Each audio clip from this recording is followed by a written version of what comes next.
Olá, eu sou a professora Malu, da ITEC Lauro Gomes, e esta é uma apresentação sobre análise da água.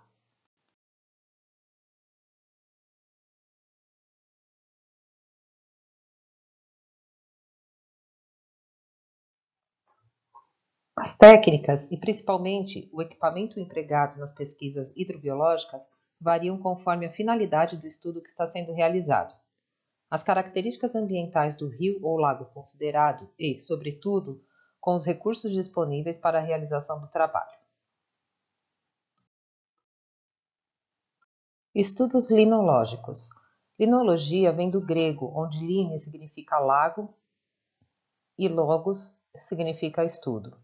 Originalmente, ela foi desenvolvida com o objetivo de estudar os ambientes lacustres, ou seja, os lagos. Na realidade, os ambientes estudados abrangem todos os tipos de águas interiores: lagos, lagoas, reservatórios, rios, açudes, represas, riachos, brejos, áreas inundáveis, águas subterrâneas, coleções de águas temporárias, nascente e fitotelmos. Fitotelmos são tanques biológicos vivos de tamanhos e formas variadas.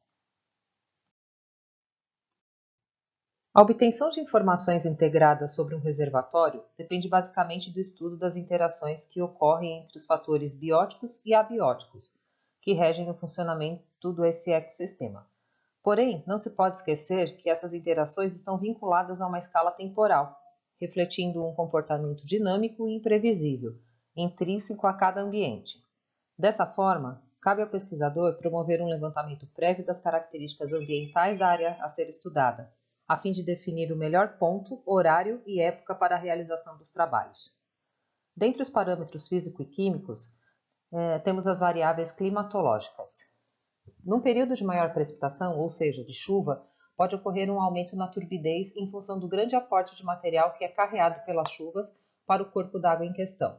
O vento, por sua vez, pode provocar uma mistura na água, ocasionando uma ressuspensão de nutrientes para as partes mais profundas, o que significa que, muitas vezes, a condição da água turva nem sempre é por uma característica de sujeira, e sim por uma característica climática, como chuva ou vento.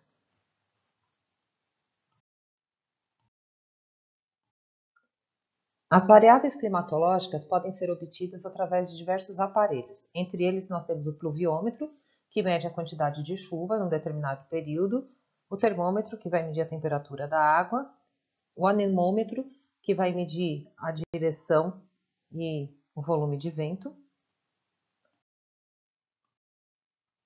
o luxímetro mede a intensidade da luz e o actinógrafo mede a radiação global.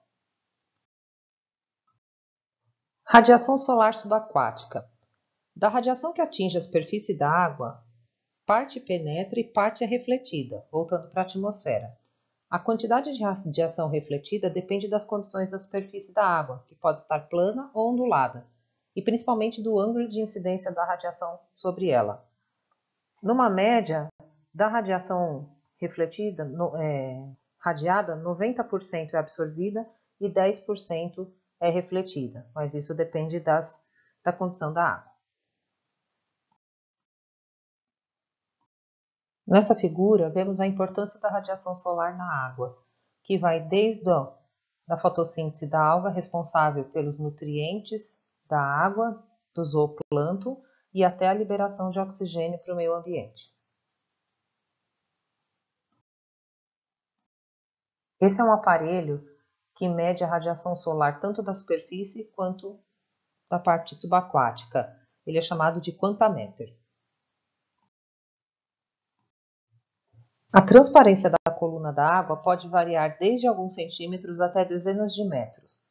Essa região de coluna d'água é denominada zona eufótica, e sua extensão depende principalmente do meio em atenuar a radiação subaquática.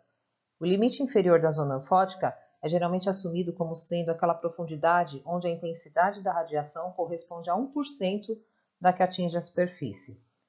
A zona eufótica é chamada da região onde a gente consegue enxergar. O exemplo que eu dou, quando a gente vai numa praia suja, a que altura do seu corpo você ainda consegue enxergar seus pés? E se a gente for numa praia limpa, em que altura da água no seu corpo você consegue enxergar seus pés? Então, a zona eufótica é a zona que ainda tem transparência, a zona disfótica, onde a imagem já começa a ficar distorcida, e a zona afótica é a região em que não se tem mais visão. Essa medida ela é feita com um disco chamado disco de Secchi. Ele é um disco com 20 a 30 centímetros de diâmetro, que é colocado do lado da sombra do barco e ele é afundado. Ele é afundado até que não se veja mais a parte branca do disco, e aí é medida essa altura. Essa altura é a chamada zona eufótica.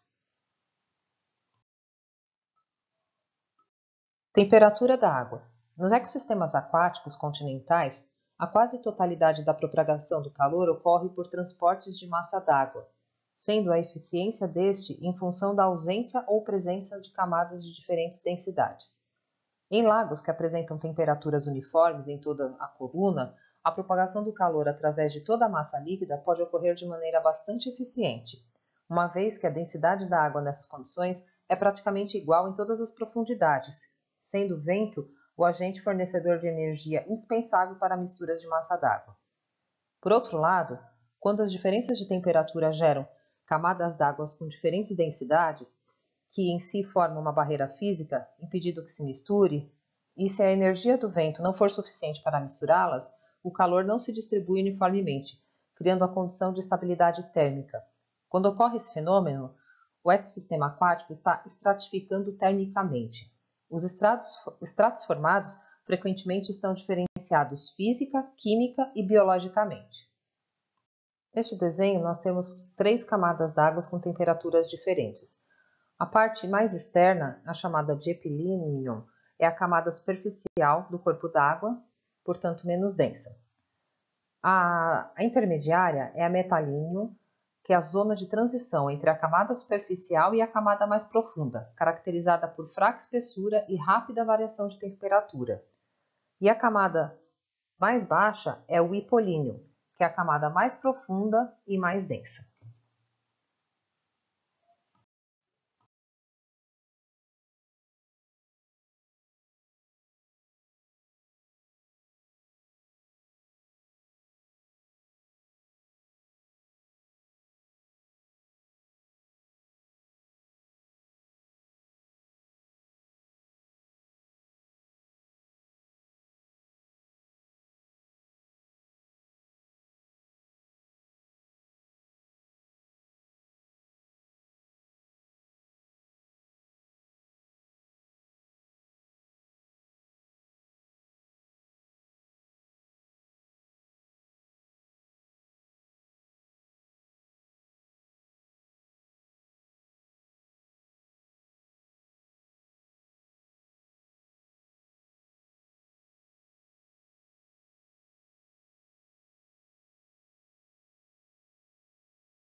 A concentração de oxigênio presente na água vai variar de acordo com a pressão atmosférica, ou seja, a altitude, e com a temperatura da água, do meio. Águas com temperaturas mais baixas têm maior capacidade de dissolver oxigênio. Já em maiores altitudes, onde é menor a pressão atmosférica, o oxigênio dissolvido apresenta menor solubilidade. Para a determinação do oxigênio dissolvido, utiliza-se um método chamado Winkler, que é uma titulação que vai determinar essa quantidade de oxigênio. A amostra é colocada numa garrafa completamente preenchida, sem nenhum ar, para não distorcer os resultados. O oxigênio dissolvido na amostra, então fixo, acondicionado a uma série de reagentes que formam um composto ácido, que então é titulado com composto neutralizador, que resulta numa mudança de cor. O método Winkler depende da oxidação do hidróxido manganoso pelo oxigênio dissolvido na água, resultando na formação de um composto tetravalente. Quando a água contendo o composto tetravalente é acidificada, iodo é liberado a partir da oxidação do iodeto de potássio ou de sódio. O iodo é equivalente quimicamente à quantidade de oxigênio dissolvido presente na amostra e é determinado por titulação com solução padrão de tiosulfato de sódio.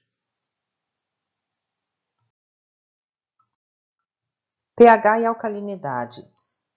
O pH de uma água é medido através de um equipamento chamado pHmetro. O pH normal das águas superficiais varia entre 4 e 9. Quando essas águas estão com pH acima de 9, ou seja, mais alcalinas, indica a presença de carbonatos e bicarbonatos, que geralmente reflete o tipo de solo por onde elas percorrem. E quando elas estão ácidas, indica a presença de gás carbônico dissolvido. Condutividade elétrica na água. Quanto maior for a condutividade elétrica, maior a quantidade de íons dissolvidos. Em águas continentais, os íons diretamente responsáveis pelos valores da condutividade são, entre outros, o cálcio, o magnésio, o potássio, o sódio, carbonatos, carbonetos, sulfatos e cloretos. O parâmetro condutividade elétrica não determina especificamente quais íons estão presentes em determinadas amostras de água, mas pode contribuir para possíveis reconhecimentos de impactos ambientais que ocorram na bacia de drenagem ocasionados por lançamento de resíduos industriais, mineração, esgotos e etc. DBO, demanda biológica de oxigênio. Ela exprime o valor da poluição produzida por matéria orgânica oxidável biologicamente. Corresponde à quantidade de oxigênio que é consumida pelos micro-organismos do esgoto ou águas poluídas, na oxidação biológica, quando mantida a uma dada temperatura por um espaço de tempo convencionado. No exemplo ao lado, nós temos uma amostra que no primeiro dia foi feita uma análise de oxigênio dissolvido, cujo resultado foi de 7 mg por litro. No quinto dia, que é o tempo de análise desse tipo de DBO, esse oxigênio dissolvido caiu para 3 mg por litro. Logo, a DBO dele em 5 dias é de 7 menos 3, chegando no total de 4 mg por litro. Quando essa análise é feita em esgoto, é feita uma diluição de 1 para 100, devido à grande quantidade de DBO nesse tipo de água. Aqui temos uma tabela que compara as DBOs em diferentes tipos de água. Uma água muito limpa tem um DBO de 1 mg por litro, tem um aspecto bom, com uma saturação boa e nela tem vida aquática. O mesmo nós vemos quando a água está limpa ou relativamente limpa, com DBOs de 2 e 3. Já quando nós temos uma DBO entre 5 e 7,5, temos vida de peixes só para os mais resistentes, o aspecto da água já é turvo e a porcentagem de saturação de oxigênio já cai para 50%. Quando a água está com uma qualidade muito ruim, nós já temos uma DBO acima de 10 mg por litro, seu aspecto é ruim, quase não se tem saturação de oxigênio e dificilmente se encontra vidas. Ou seja, quanto maior a DBO, pior a qualidade da água. Aqui temos alguns exemplos de efluentes com altíssimos níveis de DBO. Neles nós temos esgoto doméstico, vinhaça de usinas de álcool, produção de leveduras, principalmente para cerveja, resíduos de fábricas de antibióticos, cervejarias, licor sulfítico de fábricas de papel, laticínios em recuperação do soro do leite. DQO, demanda química de oxigênio. Baseia-se no fato de que todos os compostos orgânicos, com poucas exceções, podem ser oxidados pela ação de um agente oxidante forte em meio ácido. Uma das limitações, entretanto, é do fato de que o teste não diferencia matéria orgânica biodegradável e matéria orgânica não biodegradável.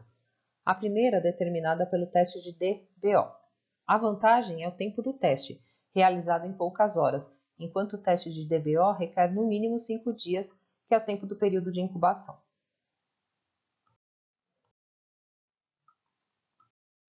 Material em suspensão. O material particulado não dissolvido, encontrado suspenso no corpo d'água, é composto por substâncias inorgânicas e orgânicas, incluindo-se aí os organismos planctônicos, o fito e o zooplâncton. Sua principal influência é na diminuição da transparência da água, impedindo a penetração da luz. Os valores para o material em suspensão podem ser obtidos através de filtragem da água, com utilização de filtros especiais e posteriores análises espectrofotométricas. Compostos de nitrogênio. A presença destes denuncia a existência de poluição recente. Essas substâncias são oxidadas rapidamente na água, graças principalmente à presença de bactérias nitrificantes. Por essa razão, constitui um importante índice para a presença de despejos orgânicos recentes.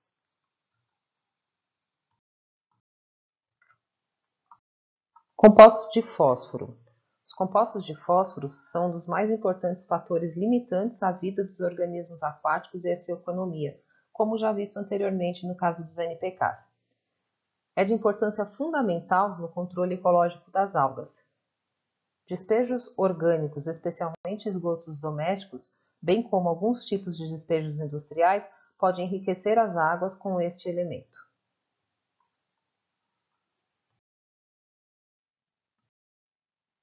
É sempre válido lembrar que o controle da qualidade da água é de suma importância, tanto para a melhoria dos recursos hídricos como para o consumo humano.